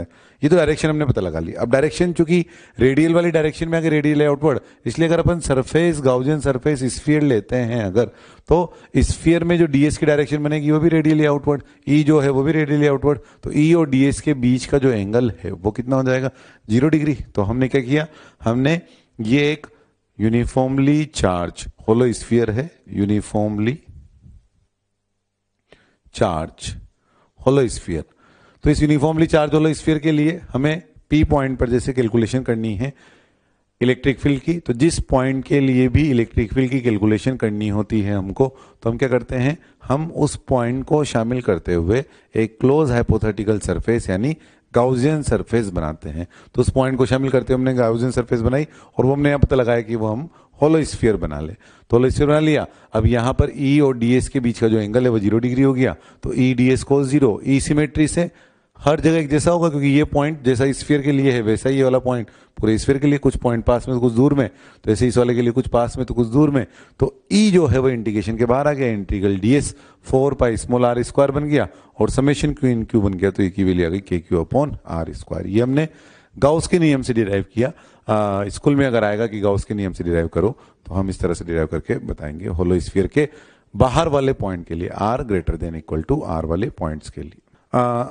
अब आर लेस देन आर यानी अंदर वाली पोजीशन की बात करें अगर अपन, तो अंदर वाले यानी इस पॉइंट पर आंसर निकालना है जैसे अपने को, तो सबसे पहले हम ये पता लगाएं कि ई डॉट डी एस में अगर इस पॉइंट पर इलेक्ट्रिक फील्ड की डायरेक्शन होगी तो वो किधर की तरफ होगी, क्योंकि ई और डी एस के बीच का एंगल भी हमें लिखना रहेगा। तो सबसे पहले तो हम क्या कर सकते हैं कि खूब सारी रिंग्स मान सकते हैं। तो खूब सारी रिंग माने जैसे रिंग मानी अपन ने, तो जैसे बाहर वाले पॉइंट पर रेडियली आउटवर्ड आई थी ऐसे अलोंग द एक्सिस, ऐसे यहाँ वाले पॉइंट पर ये जो रिंग बनेगी यहाँ पर ऐसे, उस रिंग के कारण यहाँ इलेक्ट्रिक फील्ड कैसे आएगा, इसी लाइन के अलोंग यानी रेडियल वाली डायरेक्शन में। यानी हम ऐसा बोल सकते हैं कि यहाँ पर जो इलेक्ट्रिक फील्ड होगा वो रेडियल वाली डायरेक्शन में ही रहा होगा, क्योंकि जितनी भी रिंग बनाओ, जैसे ये रिंग बना दी यहाँ पर, ये रिंग बना दी यहाँ पर, जैसे यहाँ बना देता हूँ, तो इस वाले पॉइंट पर आंसर निकाल रहे हो तो ये रिंग बना दी यहाँ पर, तो इसके लिए डायरेक्शन ऐसे, ये रिंग बना दी यहाँ पर, तो इसके लिए डायरेक्शन ऐसे। तो इस तरह से डायरेक्शन जो आ रही है इन रिंग्स के लिए वो रेडियल वाली डायरेक्शन में ही आ रही है। कुछ रिंग इधर की तरफ होंगी तो उनके कारण डायरेक्शन इधर की तरफ आएगी, तो उन दोनों का मिलाकर के नेट हो सकता है इधर आ जाए, हो सकता है इधर आ जाए, हो सकता है 0 हो जाए। तो अभी अपन कोई एक डायरेक्शन मान लेते हैं, 0 ना होगा तो अपने आप ही सोल्व करने पर आ जाएगा वो। और हमने ई की डायरेक्शन रेडियल डायरेक्शन में इस तरह से मान ली। अब हमें पता लग गया कि यहाँ ई रेडियल डायरेक्शन में, तो इस पॉइंट जहां हम R less than equal to R पर आंसर निकालना चाहते हैं, यहाँ से इक्वलिटी रख देते हैं, आर लेस देन आर पर हम आंसर निकालना चाहते हैं, तो जिस पॉइंट पर हम आंसर निकालना चाहते हैं उसको शामिल करते हुए हमने एक क्लोज हाइपोथेटिकल सरफेस बनाई, यानी गाउसियन सरफेस बनाई। अब इस वाले पॉइंट पर जो ई है उसकी डायरेक्शन ऐसे, और इस वाले पॉइंट पर जो डीएस की डायरेक्शन है वो ऐसे, तो ई और डीएस के बीच का जो एंगल है इस वाली पोजीशन पर वो कितना हो गया, 0 डिग्री। तो ई डीएस ई डॉट डीएस में वैल्यू डालें अगर अपन आर लेस देन आर वाली पोजीशन के लिए, तो क्या डाल सकते हैं यहाँ से, ई डीएस और कोस 0। अच्छा देखो समेशन क्वीन की वैल्यू कितनी आई, जो भी चार्ज है ना इसका वो सारा का सारा कहां पर है चार्ज, वो सारा का सारा सरफेस पर है। अब सारा चार्ज सरफेस पर है तो समेशन क्वीन की वैल्यू कितनी आ गई, इस वाले गाउसियन सरफेस सारा बाहर है तो इसके अंदर कितना चार्ज आया, अंदर इनसाइड समेशन क्वीन वाया 0, तो समेशन क्वीन की वैल्यू 0 हो गई, तो 0 अपॉन एप्सिलॉन 0 से 0 आ गया। अब क्या है कि समेशन क्वीन तो 0 आ गया, लेकिन इसका मतलब ये नहीं कि ई 0 आने वाला है। एक्स वाई जेड का प्रोडक्ट 0 हो तो जरूरी थोड़ी एक्स 0 हो सकता है वाई 0 हो सकता है जेड 0 हो। तो हमें प्रूव करना रहेगा कि अगर एक्स 0 आना है तो वाई और जेड तो 0 नहीं है। तो ऐसे ही ई डी एस कोस 0 की वैल्यू जो है वो 0 के बराबर आई, क्योंकि समेशन क्वीन 0 आया, क्योंकि चार्ज सारा सरफेस पर है और ये है गाउसियन सरफेस अपने पास, तो इस गाउसियन सरफेस के अंदर चार्ज एनक्लोज्ड जो है वो 0 है, तो समेशन क्वीन की वैल्यू हमने 0 डाल दी। अब क्या है कि E D S cos theta में से हमने ये तो बता दिया कि ये टर्म तो 0 नहीं है, कोस 0 तो 1 होता है, तो बचा ई डी एस। अब हम ये सब बोल सकते हैं क्या कि इन सभी पॉइंट पर ई की जो भी वैल्यू होगी सिमेट्री से वो सेम होगी। अब ई की जो भी वैल्यू होगी वो सेम होगी, तो ई इंटीग्रेशन के बाहर आ गया और यहाँ क्या बचा रह गया, डी एस। तो अब इंटीग्रल डी एस की वैल्यू क्या बनी, अगर ये डी एस वेक्टर होता ना तो क्लोज सरफेस के लिए 0 बन जाता, पर ये तो जो है डी एस स्केलर है तो ये तो 0 नहीं बनेगा, तो कितना बनेगा ये ई इंटू डी एस की वैल्यू बन जाएगी 4 पाई आर स्क्वायर, और ये जो 4 पाई आर स्क्वायर है ये 0 नहीं है। तो 3 शब्द थे ना, एक्स वाई जेड, इसमें से ना जेड 0 है ना वाई 0 है, तो जेड 0 होने के लिए क्या बचा, एक्स ही बचा, तो इलेक्ट्रिक फील्ड की जो वैल्यू है वो कितनी आ गई, 0। तो होलो स्फीयर के अंदर वाली पोजीशन के लिए आर लेस देन आर वाली पोजीशन के लिए इलेक्ट्रिक फील्ड की वैल्यू 0 आ गई, और बाहर वाली पोजीशन के लिए जो डेरिवेशन है वो पॉइंट चार्ज का और होलो स्फीयर का एक जैसा आया, और वैल्यू क्या आई, के क्यू अपॉन आर स्क्वायर। और सॉलिड स्फीयर के लिए भी ऐसा कैसे डेरिवेशन आएगा, बाहर वाले पॉइंट के लिए, पर अंदर वाले के लिए हमें समेशन क्वीन की कैलकुलेशन करनी रहेगी। कैसे करेंगे देखते हैं। ये था for hollow sphere. Electric field अब सॉलिड स्फीयर के कारण निकालें गाउस के नियम से, वैसे तो हम ऑलरेडी निकाल चुके हैं, तो गाउस के नियम से इलेक्ट्रिक फील्ड की कैलकुलेशन करनी है हमको। सॉलिड स्फीयर जो नॉन कंडक्टिंग यूनिफॉर्मली चार्ज है और उसकी रेडियस आर है, अभी तक हमने जो भी चीजें पढ़ी हैं वो सब नॉन कंडक्टर है। इस फ्लक्स के बाद जो हम टॉपिक पढ़ेंगे वो है कंडक्टर। तो अभी तक हमने हर एक जगह हेडिंग या तो याद रख के डाली कि नॉन कंडक्टर है, नहीं डाली तो भी वो नॉन कंडक्टर रहा होगा, है ना। तो एक सॉलिड स्फीयर के कारण उसके सेंटर से स्मॉल आर डिस्टेंस जो R greater than equal to R वाली पोजीशन है के लिए किसी पॉइंट पी पर हमको गाउस लॉ की मदद से इलेक्ट्रिक फील्ड की कैलकुलेशन करनी है।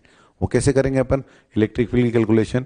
जिस पॉइंट पर हमें आंसर निकालना है उसको शामिल करते हुए हम एक गाउसियन सरफेस बनाएं। लेकिन सबसे पहले हमें गाउसियन सरफेस कैसी होगी ये तो पता लगे। तो गाउसियन सरफेस पता लगाने के लिए हम क्या करें, हम एलिमेंट लेने का सोचें पहले कि क्या एलिमेंट लेकर के इलेक्ट्रिक फील्ड की डायरेक्शन पता लगे। प्रीवियस आंसर्स का हमें अगर यूज नहीं करना है और अभी के आंसर्स का ही यूज करना है, तो अभी हमने होलो स्फीयर के लिए निकाला कि होलो स्फीयर सेंटर पर रखे पॉइंट चार्ज की तरह से बिहेव कर रहा होगा, और होलो स्फीयर का आंसर के लिए हमने रिंग का यूज किया और रिंग का डेरिवेशन हमने किया था, है ना। तो अब होलो स्फीयर के लिए किसी पॉइंट पर इलेक्ट्रिक फील्ड की डायरेक्शन के लिए हम होलो स्फीयर सॉलिड स्फीयर कारण किसी पॉइंट पर डायरेक्शन के लिए होलो स्फीयर एलिमेंट ले सकते हैं। तो इस होलो स्फीयर के लिए जो यहां पर पी पर इलेक्ट्रिक फील्ड की डायरेक्शन आएगी वो आएगी रेडियली आउटवर्ड।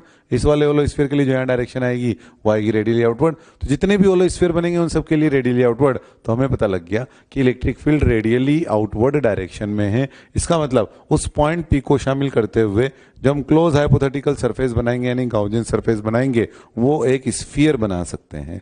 तो उस स्फीयर का सेंटर यहाँ इसी वाली सेंटर वाली पोजीशन पर, तो ये है अपने पास गाउसियन सरफेस और इस पर टोटल मिलाकर चार्ज क्यू रेडियस आर है। तो आर ग्रेटर देन आर के लिए डेरिवेशन मैंने पहले से इसलिए लिखा कि ये अभी जो पॉइंट चार्ज का था वो भी ये लाइन थी, होलो स्फीयर का था वो भी ये लाइन थी, बाहर वाले पॉइंट के लिए और सॉलिड स्फीयर जो है उसके लिए भी यही वाली लाइन है बाहर वाले के लिए। तो तीनों के लिए एक जैसी ही लाइनें हैं। तो बाहर वाले पॉइंट पर ई डॉट डी एस के बीच का जो एंगल है ई रेडियली आउटवर्ड, डी एस जो है वो भी पीछे बढ़ाने पर सेंटर से पास होता हुआ, तो ई और डी एस के बीच का एंगल 0 डिग्री। इसके अंदर अंदर जो समेशन क्यू न आया वो आ गया क्यू के बराबर, और जो क्यू बाई एप्सिलॉन 0 बन गया, integral D S 4 pi are square बन गया। तो ई की वैल्यू क्या आ गई बाहर वाले पॉइंट के लिए R greater than equal to R के लिए K Q upon R square for uniformly charge solid non conducting sphere. अब नॉन कंडक्टिंग सॉलिड स्फीयर के लिए अंदर वाली पोजीशन पर निकाले। होलो में तो अपन ने क्या है कि R greater than equal to R और आर लेस देन आर बोला था, लेकिन सॉलिड में इक्वालिटी दोनों तरफ लगा रहे हैं अपन, greater than equal to r and less than equal to r. अब अपन यहां किसी पॉइंट पी पर इलेक्ट्रिक फील्ड की कैलकुलेशन करना आते हैं। तो कैसे करेंगे इस पॉइंट पी पर इलेक्ट्रिक फील्ड की कैलकुलेशन? तो इसको शामिल करते हुए मैं क्लोज हाइपोथेटिकल सरफेस बनाए गाउसियन सरफेस। हम समझ ही गए कि स्फीयर वाले केस में वो जो है होलो स्फीयर ही बन रही होगी। तो स्फीयर बना दिया अपन ने इस पी पॉइंट को शामिल करते हुए। इस पॉइंट पी पर आंसर निकालना आते हैं अपन अंदर वाली पोजीशन पर। अब देखो दो तरह के होलो स्फीयर होंगे, वो होलो स्फीयर जिनके लिए पी पॉइंट बाहर है, या मतलब समेशन क्वीन के लिए समेशन क्वीन इसके अंदर अंदर वाला जो भी चार्ज है वो तो समेशन क्वीन में आ रहा होगा, लेकिन जो बाहर वाला चार्ज है वो तो समेशन क्वीन में नहीं आ रहा होगा, केवल इतना पोर्शन समेशन क्वीन में आ रहा होगा, ये वाला पोर्शन, ये पोर्शन समेशन क्वीन में आ रहा होगा। तो हमें इस पोर्शन का चार्ज निकालना है कि ये कितना होगा। तो E D S cos theta से ई डी एस कोस 0 और समेशन क्वीन अपॉन एप्सिलॉन 0 में टोटल चार्ज क्यू जो है वो कितने वॉल्यूम में है, 4/3 पाई कैपिटल आर क्यूब। और हमें कितने वॉल्यूम का निकालना है, 4/3 पाई स्मॉल आर क्यूब। ये हो गया समेशन क्वीन अपॉन एप्सिलॉन 0। और यहां से ई बाहर आ गया, इंटीग्रल डी एस कितना हो गया 4 पाई आर स्क्वायर, और यहां से 4/3 पाई कैंसिल हो गया, तो हो गया Q R cube upon 4/3 pi cancel होने के बाद कैपिटल आर क्यूब और इंटू 1 अपॉन एप्सिलॉन 0। ये हो गया 4 पाई एप्सिलॉन 0, आर स्क्वायर से आर कैंसिल हो गया, तो ई की जो वैल्यू है वो कितनी आ गई अपने पास, K Q small R upon capital R cube. तो K Q R upon R cube यानी ई प्रोपोर्शनल टू आर। इस तरह से हमने R less than equal to R के लिए गाउस के नियम से इलेक्ट्रिक फील्ड की कैलकुलेशन की। गाउस के नियम से अब इनफाइनाइट लॉन्ग वायर के लिए कैलकुलेशन करें अपन इलेक्ट्रिक फील्ड की पी पॉइंट पर जैसे हमें कैलकुलेशन करनी है। तो सबसे पहले तो हम गाउसियन सरफेस कैसे बनाएंगे। गाउसियन सरफेस यानी हर पॉइंट पर हमें ई और डी एस के बीच का एंगल पता हो। तो इनफाइनाइट लॉन्ग वायर के लिए जो इलेक्ट्रिक फील्ड होता है वो किस तरह से होता है, रेडियली आउटवर्ड इस तरह, यहाँ पर इस तरह से, थोड़ा पॉइंट आगे पॉइंट पर देखें तो इस तरह से, और इधर की तरफ देखें तो इस तरह से। तो ये आर बाहर की तरफ। तो क्या कर सकते हैं अपन, किस तरह का गाउसियन सरफेस ले सकते हैं, एक होलो सिलेंडर। तो होलो सिलेंडर क्यों, क्योंकि उसमें क्या होगा, अगर होलो सिलेंडर लेंगे ना तो यहाँ पर जो ई की डायरेक्शन है वो इधर, और उस होलो सिलेंडर के उस पोजीशन पर जो डीएस बनेगा वो भी इधर, तो ई और डीएस के बीच का जो एंगल है वो हमें हर पोजीशन पर पता रहेगा। तो इस कारण से हमने जो गाउसियन सरफेस लिए वो कैसा लिया है, होलो सिलेंडर। तो जिस पॉइंट पी पर हमें आंसर निकालना है उसको शामिल करते हुए हमने एक क्लोज हाइपोथेटिकल सरफेस यानी गाउसियन सरफेस बनाई, एक होलो सिलेंडर, ऐसे इस तरह से। तो ये जो होलो सिलेंडर बनाया है अपन ने, और ये पॉइंट पी जहां पर हमें आंसर निकालना है, तो इस पॉइंट पर ई की डायरेक्शन निकालने, जैसे अपने को इस पॉइंट पर, तो ई की डायरेक्शन निकालने के लिए क्या कर सकते हैं, जैसे ये वायर है इनफाइनाइट लॉन्ग वायर और इसी कारण यहाँ डायरेक्शन निकालनी है, तो ऊपर अगर हम एक एलिमेंट लें तो उस एलिमेंट कारण ई की डायरेक्शन ऐसे बनी, और नीचे अगर एक एलिमेंट ले तो उसके कारण ई की डायरेक्शन ऐसे बनी। इन दोनों कारण ये वाला पार्ट कैंसिल हो गया और नेट जो है ई इधर की तरफ आ गया। तो जब नेट ई इधर की तरफ आ गया, हर एक एलिमेंट के करस्पॉन्डिंग हमेशा नीचे एलिमेंट अवेलेबल रहेगा। तो अपन ने डायरेक्शन निकालने के लिए प्रीवियस आंसर का अगर आपको यूज नहीं करना है तो पॉइंट चार्ज वाले एलिमेंट लेकर के हमने ई नेट की डायरेक्शन निकाल ली। तो ई नेट इस तरह से आ गया यहां पर डायरेक्शन ई की, और यहां पर ई की डायरेक्शन इधर की तरफ आ गई, ई की डायरेक्शन, और यहां पर ई की डायरेक्शन इधर की तरफ आ गई। किसी पोजीशन पर ई की डायरेक्शन इस तरह से, ये ई की डायरेक्शन, और पॉइंट कोई सा भी लो, इनफाइनाइट लॉन्ग वायर होने के कारण क्या होगा, इनफाइनाइट लॉन्ग वायर कारण होने कारण पॉइंट कोई सा भी लो, ऊपर एक एलिमेंट करस्पॉन्डिंग हमेशा नीचे एक एलिमेंट मिल जाएगा। तो ये हो गई ई की डायरेक्शन। और डीएस की डायरेक्शन की बात करें तो यहां पर डीएस की डायरेक्शन ऐसे, यहां पर डीएस की डायरेक्शन ऐसे, और यहां पर डीएस की डायरेक्शन ऐसे। तो ई और डीएस के बीच का जो एंगल है वो इन दो के लिए तो 90 है और इस वाले के लिए 0 डिग्री है। मान लो इस सरफेस को मैं फर्स्ट नाम दूं, इस वाले सरफेस को सेकंड नाम दे और इस वाले सरफेस को थर्ड नाम दे, तो फर्स्ट सेकंड थर्ड के लिए अब close integral E dot DS में दो तरह के एंगल बन रहे हैं, इसलिए इसको अपन ओपन इंटीग्रल में कन्वर्ट कर दें। तो ओपन इंटीग्रल में कन्वर्ट करें तो क्या बन जाएगा, E D S cos theta यानी कोस 0 फॉर फर्स्ट सरफेस, ये है फर्स्ट सरफेस, और फिर ओपन इंटीग्रल में बदल दिया अपन ने, और सेकंड और थर्ड सरफेस के लिए क्या, ई डी एस कोस 90, और ई डी एस कोस 90 से वैल्यू कितनी हो जाएगी 0, और ऐसे थर्ड वाले के लिए भी ई डी एस कोस 90, तो equal to summation Q in upon epsilon 0। अब ये टर्म 0 हो गई सेकंड वाली सरफेस के लिए, ये टर्म 0 हो गई थर्ड वाली सरफेस के लिए, तो ये वाली टर्म बची रह गई। और इन सब पॉइंट के लिए सिमेट्री से सेम, तो ई इंटीग्रेशन के बाहर आ जाएगा, ई इंटीग्रेशन के बाहर आ गया तो क्या बचा रह गया, इंटीग्रल डीएस, ये और ये 0 हो गया, और इधर चल रहा है summation Q in upon epsilon 0।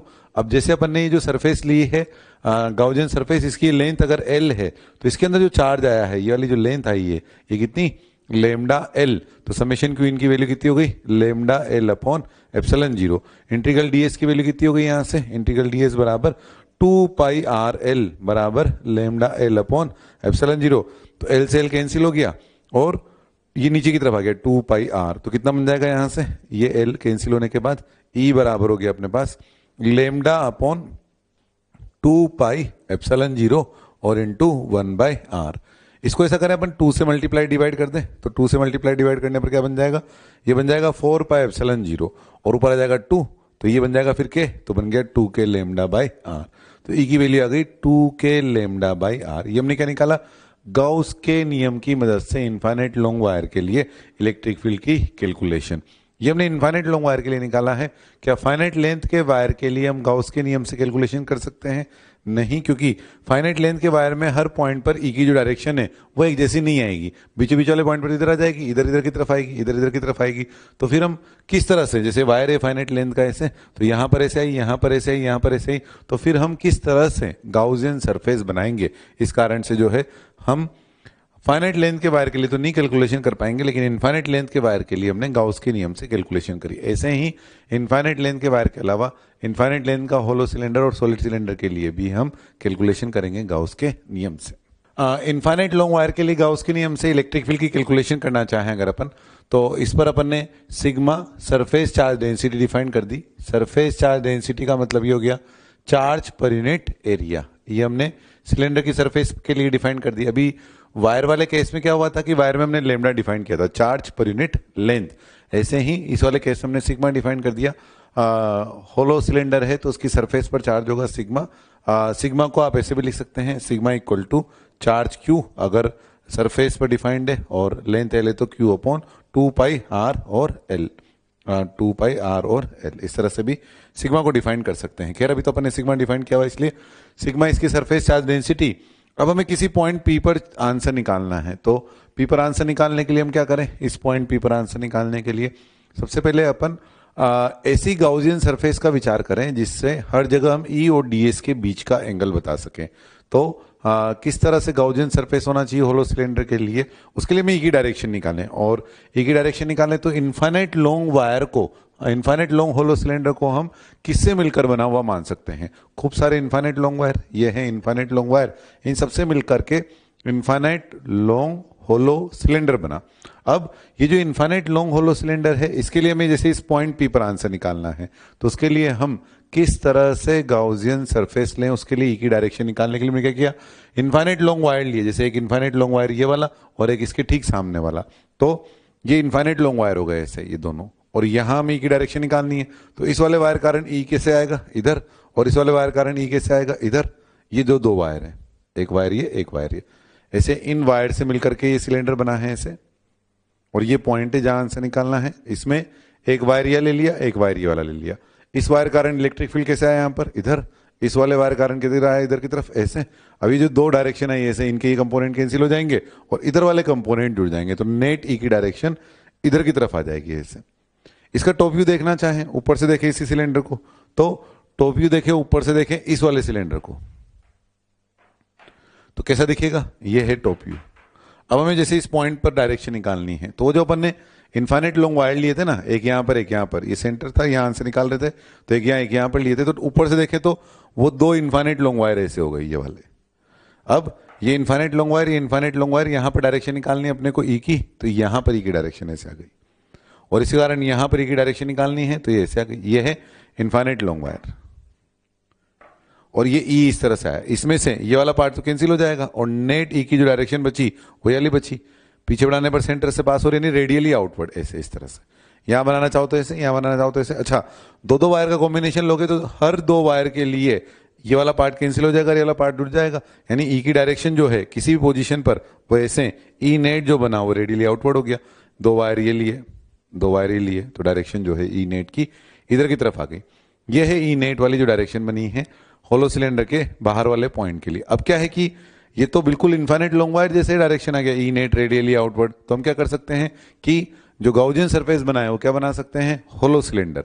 Hollow cylinder का टॉप व्यू हो गया, तो हमने ये पता लगाया कि गाउसियन सरफेस जो है वो हम कैसे बना सकते हैं। ये तो है infinite long hollow cylinder, infinite long hollow cylinder, uniformly charge, और यह है गाउसियन सरफेस। अब गाउसियन सरफेस कैसे बनी? सिलेंडर। अब यहां पर ई कैसे आएगा? इस तरह से, सभी जगह पर यहां पर ई ऐसे, और जो डीएस की डायरेक्शन है वो यहां पर ऐसे, ई और डीएस के बीच का एंगल 90, यहां पर ई और डीएस के बीच का एंगल 90, और यहां पर ई और डीएस के बीच का एंगल 0। तो जैसे भी इनफाइनाइट लॉन्ग वायर के लिए बनाया था ना, ई डीएस कोस 90, तो उसमें तीन पार्ट ई डीएस कोस 90 और ई डीएस कोस 0 बना था, वैसे यहां पर तीन पार्ट बना दे। तो तीन पार्ट बनाए तो किस तरह से बन जाएगा? ये बन जाएगा अपने पास ई डीएस कोस 0 इस वाले के लिए, और बाकी दो के लिए ई डीएस कोस 90 और ई डीएस कोस 90, ये दोनों क्या हो गया? 0। और समेशन क्वीन लिखना चाहें तो ये लेंथ अगर अपन ने एल ली है तो इतने पोर्शन पर कितना चार्ज आएगा? ये जो सिलेंडर लिया ना अपन ने, इतना, इस पर कितना चार्ज आएगा इस पर? तो समेशन क्वीन कितना बन जाएगा? सिग्मा इंटू 2 पाई, रेडियस कितनी आर और लेंथ एल, और अपॉन एप्सिलॉन 0, ये बन गया इस पर चार्ज। अब ई सिमेट्री से बाहर आ जाएगा, और इंटीग्रल डीएस कितना बन जाएगा? सारा इंटीग्रल डीएस मिला करके 2 पाई और into integral DS Gaussian surface का है ना, तो गाउसियन सरफेस की जो रेडियस है, ये वाली रेडियस, ये है स्मॉल आर, तो कितना बन गया? 2 pi small R into L बराबर समेशन क्वीन अपॉन एप्सिलॉन 0। तो समेशन क्वीन लिखना चाहें अगर अपन, तो कितना बन जाएगा समेशन क्वीन की वैल्यू? यहाँ पे समेशन क्वीन ये है sigma into 2 pi R L upon epsilon 0। तो यहाँ 2 पाई कैंसिल हो गया ये वाला, और उसके अलावा ये एल कैंसिल हो गया, तो इलेक्ट्रिक फील्ड का जो आंसर है वो कितना आ गया यहाँ से, इस वाली पोजीशन से, ई बराबर sigma R upon epsilon naught R. कहाँ वाले पॉइंट के लिए? R greater than equal to R वाली पोजीशन के लिए। यहां से अब ऐसा बोल सकते हैं कि जो ई बना है, ई वो इनवर्सली प्रोपोर्शनल टू आर आ गया। तो हालांकि एक नया आंसर आ गया sigma R by epsilon naught R. आपको होलो सिलेंडर के बाहर आंसर याद रखना है तो ऐसे ध्यान रख सकते हैं sigma R upon epsilon naught R. लेकिन आप चाहें तो इसको लेमडा के टर्म्स में कन्वर्ट कर सकते हैं। जैसे लेमडा का मतलब क्या होता है, चार्ज पर यूनिट लेंथ। तो इस होलो सिलेंडर के लिए जो सिग्मा चार्ज डेंसिटी वाला ये वाला, इसके लिए लेमडा डिफाइन करना चाहें तो कैसे डिफाइन करेंगे? लेमडा, लेमडा बराबर, मान लो कोई लेंथ एल ले रखी है अपन ने, तो एल लेंथ का चार्ज कितना बना? Sigma into 2πr_l। तो यूनिट लेंथ का चार्ज कितना बन जाएगा? अपॉन एल, एल से एल कट गया तो कितना बन गया? Sigma into 2πr। ये चाहो तो आप इसको ऐसे बोल सकते थे, यूनिट लेंथ का चार्ज यानी 1 मीटर लेंथ का चार्ज, तो सिग्मा इंटू 2πr इंटू 1, ये बन गया 1 मीटर लेंथ का चार्ज। तो अपन क्या करना जा रहे हैं? हमने कहा कि r greater than equal to r के लिए आप चाहो तो होलो सिलेंडर के लिए सिंपली सीधा आंसर याद रख सकते हो, sigma r upon epsilon not r। लेकिन आप चाहें तो लेमडा के टर्म्स में इसको कन्वर्ट करके देखते हैं कि इसके लेमडा के टर्म्स में क्या आंसर आ रहा है। तो अपने क्या किया, यहां सिग्मा इंटू 2πr की जगह अपन चाहें तो लेमडा लिख सकते हैं, लेकिन 2π तो है नहीं, ऐसा करते हैं 2π से मल्टीप्लाई डिवाइड कर देते हैं। अच्छा, लेकिन यहां जब 2π आएगा तो 4π बन जाएगा, अगर तो के बना सकते हैं, तो ऐसा करते हैं 4π से मल्टीप्लाई डिवाइड कर देते हैं इसको। तो sigma r upon epsilon not r को क्या किया अपन ने? 4π से मल्टीप्लाई डिवाइड कर दिया। उससे क्या हुआ, ये 4π जो बना है इसका 2π इंटू 2 ऐसे लिख दिया अपन ने, 2 और इंटू 2π, और जो 2π बना ना उसको ऐसे लिख दिया सिग्मा इंटू 2πr और इंटू 1 से तो कभी मल्टीप्लाई कर सकते हैं, और ये 4π एप्सिलॉन 0 और इंटू r। अब देखो सिग्मा इंटू 2πr की वैल्यू को क्या लिख सकते हो आप? लेमडा। तो ये क्या लिखा हुआ है? लेमडा। और ये 4π एप्सिलॉन 0 क्या है? के। तो ऊपर चला गया तो क्या बन गया ये? 2k lambda by r। ये तो वही आंसर आ गया जो वायर का आंसर है। तो सवाल में हालांकि हमें सिग्मा दिया हुआ हो सकता है तो हमें सिग्मा के टर्म्स में कन्वर्ट करना पड़ सकता है, लेकिन पहले चाहे तो आप लेमडा के टर्म्स में याद रख लें और फिर जरूरत पड़े तो सिग्मा के टर्म्स में कन्वर्ट कर लें। तो किस चीज के आंसर की बात कर रहे हैं अपन? Infinite long uniformly charge hollow cylinder के बाहर वाले पॉइंट्स के लिए इलेक्ट्रिक फील्ड का आंसर आया है वैसे sigma r upon epsilon not small r, sigma capital R upon epsilon not small r, और r के इनवर्सली प्रोपोर्शनल आया है। लेकिन चाहें तो आप इसको ये बोल सकते हैं 2k lambda by small r, और 2k lambda by small r तो बोल दिया आपने, लेकिन जब जरूरत पड़ेगी तो उस लेमडा की वैल्यू सिग्मा के टर्म्स में लिखेंगे। तो कैसे लिखेंगे सिग्मा के टर्म्स में? 2k लेमडा बाय r जो बना है इसमें k की वैल्यू डाल दो 1/4π एप्सिलॉन 0, लेमडा की वैल्यू डाल दो, लेमडा नहीं 1 मीटर लेंथ का चार्ज, तो 1 मीटर लेंथ का चार्ज कितना बनेगा? Sigma into 2πr into 1, sigma into area 2πr into 1, यह है 1 मीटर लेंथ का charge sigma into 2πr into 1 और अपॉन स्मॉल r। अब इसको सोल्व कर लो तो ये अपने आप ही बन जाएगा sigma r upon epsilon not r। तो आप चाहो तो sigma r epsilon not r याद रखने की जरूरत नहीं है, 2k लेमडा बाय r से भी आप काम चला सकते हो। तो होलो सिलेंडर के लिए बाहर वाले पॉइंट के लिए इलेक्ट्रिक फील्ड की calculation, electric field due to infinite long hollow cylinder में अब अंदर वाले पॉइंट के लिए आंसर निकालना आते हैं for r less than equal to नहीं, r less than r less than r यानी इस वाले पॉइंट P पर हम कैलकुलेशन करना आते हैं। तो इस वाले पॉइंट पर कैलकुलेशन करने के लिए अगर हम सबसे पहले गाउसियन सरफेस के बारे में सोचे तो कैसे बनेगी? तो उसके लिए अपन ने खूब सारे इनफाइनाइट लॉन्ग वायर का कॉम्बिनेशन ले लिया, ये अपन ने उसका टॉप व्यू बना दिया जैसा भी बनाया था पिछले पार्ट में।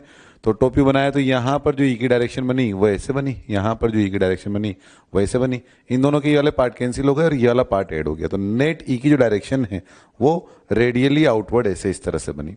तो अगर होलो स्फीयर के अंदर ई होगा तो ऐसे रेडियली आउटवर्ड वाली डायरेक्शन में बन रहा होगा। हालांकि कुछ वायर इधर भी हैं इधर की तरफ और उनके कारण डायरेक्शन इधर की तरफ आएगी, उन दोनों का मिलाकर के नेट किधर बनेगा ये डिपेंड करेगा कि वैल्यू कितनी बन रही है। हो सकता है वो 0 बन जाए, हालांकि इधर वायर कम है लेकिन उनकी डिस्टेंस भी कम है, तो इसलिए उनके कारण जो वैल्यू बनेगी इधर वो इसके बराबर भी बन सकती है, इससे ज्यादा भी बन सकती है। तो for r less than r E integral E dot d s बराबर summation Q in upon epsilon 0 में हमें पता लग गया कि यहां पर जो E होगा अगर E एग्जिस्ट करेगा तो वो E रेडियली आउटवर्ड या रेडियली इनवर्ड डायरेक्शन में रहा होगा। तो यहाँ E हमने ऐसे इस तरह से बना दिया, इस पॉइंट पर E ऐसे, यहाँ पर E ऐसे, यहाँ पर E ऐसे। अब इधर डी एस ऐसे बनेगा, इधर डी एस ऐसे बनेगा, तो ई डी एस कोस 90 और यहाँ ई डी एस कोस 0 इस तरह से बन जाएगा। तो close integral E dot d S को हमने ओपन इंटीग्रल में बदल दिया, तो ये बन गया ई डी एस कोस 0 और बाकी दो term E D S cos 90 से 0 हो गया। और summation Q in upon epsilon 0 की बात करें तो देखो समेशन क्यू इन कितना आया, इस वाले पॉइंट पर जहां हम आंसर निकाल रहे हैं इसके अंदर कितना चार्ज आया, तो सारा चार्ज जो है वो इसकी सरफेस पर है। अब सारा चार्ज सरफेस पर है, तो देखो समेशन क्यू इन की वैल्यू क्या बनी, 0। तो समेशन क्यू इन 0 बना तो टर्म 0 बन गया। अब E dot E D S कोस 0 का इंटीग्रेशन कर रहे हैं अपन, तो इसमें ई जो भी होगा इन सब पॉइंट पर सिमेट्री से सेम होगा, तो ई इंटीग्रेशन के बाहर ले आए अपन, और क्या बच गया, इंटीग्रल डीएस बराबर समेशन क्वीन की वैल्यू 0 आई, तो ये वाली वैल्यू हो गई अपने पास कितनी, 0। तो यहां से इंटीग्रल डीएस की बात करें अगर अपन, और ये रेडियस यहां से यहां तक स्मॉल आर है अगर, और इतना पोर्शन का लेंथ अगर एल के बराबर है, तो कितना बन गया इंटीग्रल डीएस का value, E into 2 pi small R L बराबर 0। अब ये टर्म जो है ये वाली, ये तो 0 नहीं है, तो 0 होने के लिए क्या बचा, ई, तो जो ई है इसकी वैल्यू कितनी आ गई, 0। तो होलो सिलेंडर के अंदर ई की वैल्यू कितनी आई, 0। जैसे अपन ने पॉइंट चार्ज के लिए आंसर निकाला था के अपॉन आर स्क्वायर, फिर होलो स्फीयर के लिए अंदर 0 और बाहर सेंटर पर रखे पॉइंट चार्ज की तरह से, वैसे ही होलो सिलेंडर के बाहर इन्फाइनाइट लॉन्ग वायर की तरह आंसर आ गया। वैसे आंसर था sigma R upon epsilon naught R, लेकिन उसको हमने 2k लैम्डा बाय आर के टर्म्स में लिख दिया। ऐसे ही यहां पर अब अंदर वाले पॉइंट की बात करें, तो अंदर वाले पॉइंट पे इलेक्ट्रिक फील्ड की वैल्यू कितनी आ गई, 0 for R less than R वाले पॉइंट के लिए।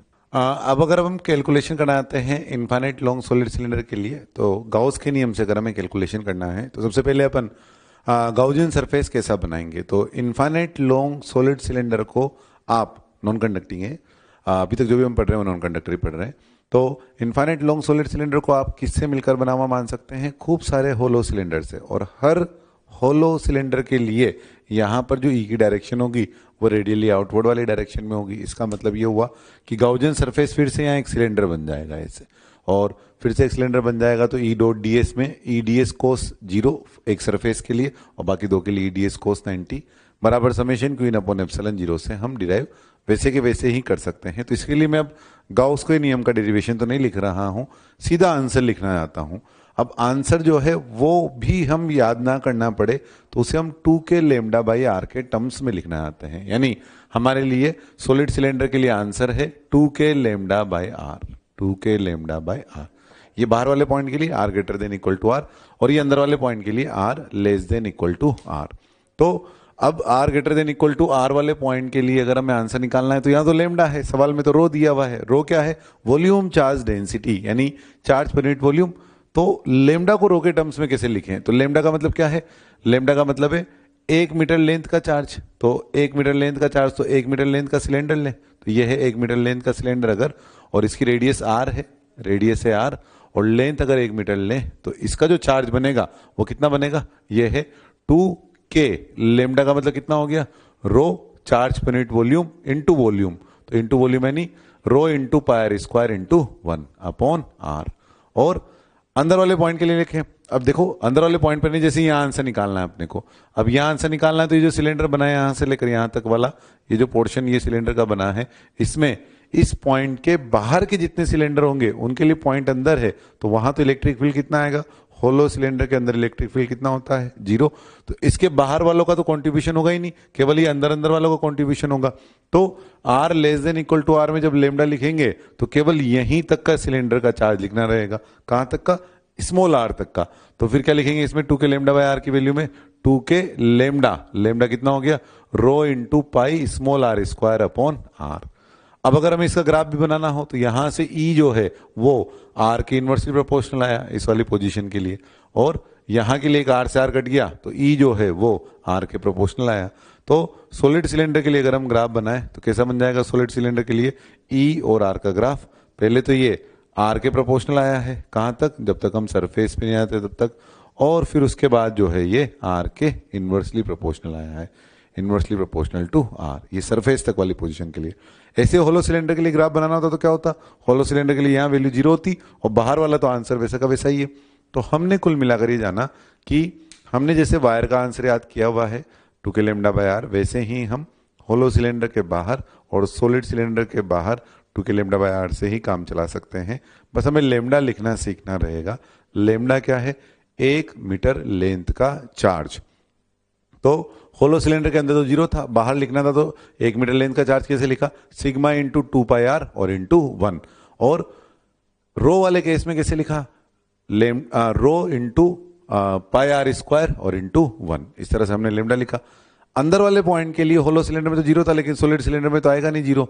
वहां तक के सिलेंडर आएंगे जिस पॉइंट पर हम आंसर निकाल रहे हैं, तो उतने पोर्शन तक का लेमडा लिखा। तो कैसे लिखा?